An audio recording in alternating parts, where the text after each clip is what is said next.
let's talk about education and telling the CMS that your child's in education or not in education, as the case may be. We need to stop this. I need you to change your thinking. Telling the CMS that your child is in education, sorry, got that wrong. Telling the CMS that your child is not in education will not stop your child benefit. Okay? It will not stop your CMS either. What you need to do is tell child benefit, not the CMS. And let me explain why.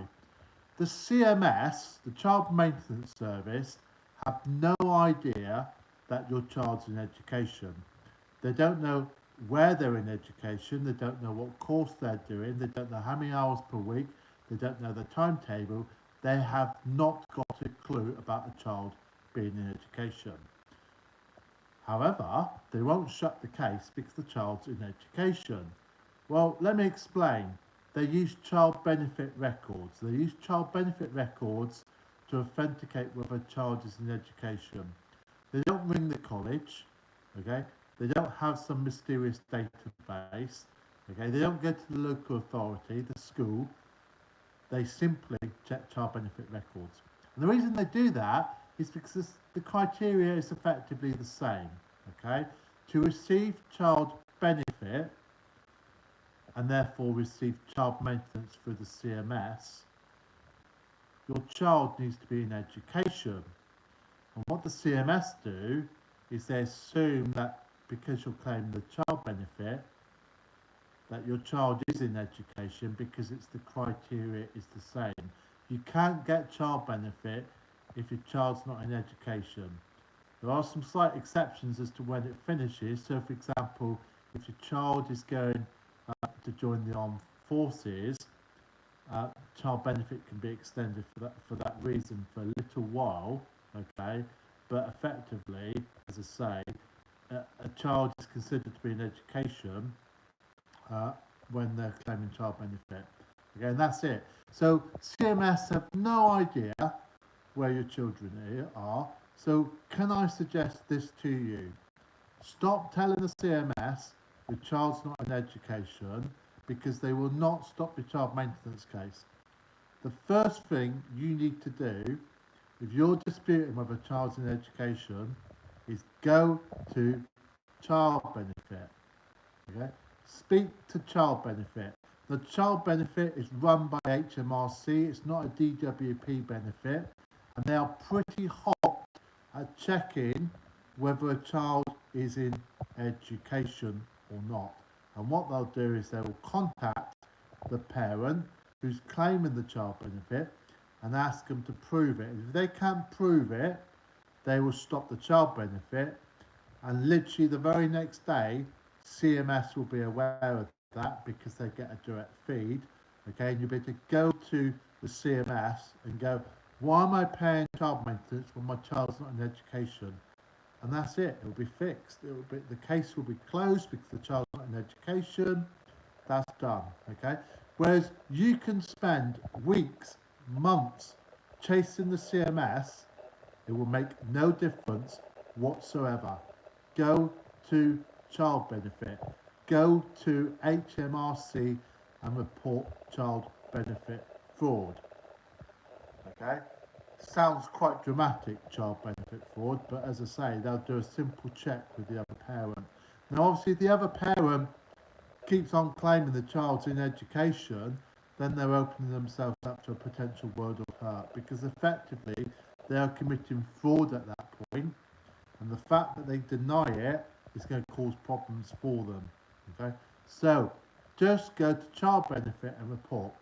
And also, just one thing to bear in mind with child benefit reporting, even though you may be the other parent, the child benefit claim is being claimed by another person. So when you ring them up, they won't give you any details about the other person, even though you know who's claiming.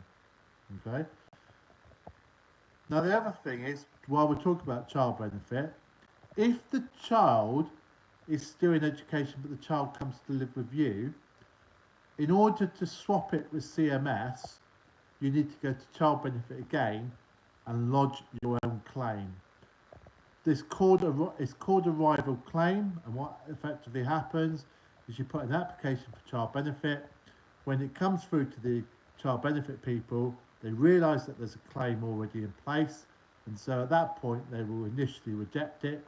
And so what you have to say is you want to make a rival claim because you're now the parent of care, and they will then ask both parties to provide evidence. This process can take several months. I've done it once or twice myself. Of course, what happened is before the end of the process, the child decided to go live back with the other person. So, of course, at that point, being the honest person that I am, I had to stop it. But that's how you do it, okay? Just because a child moves with you, it won't stop the CMS. It will reduce the CMS, but it won't stop it, okay?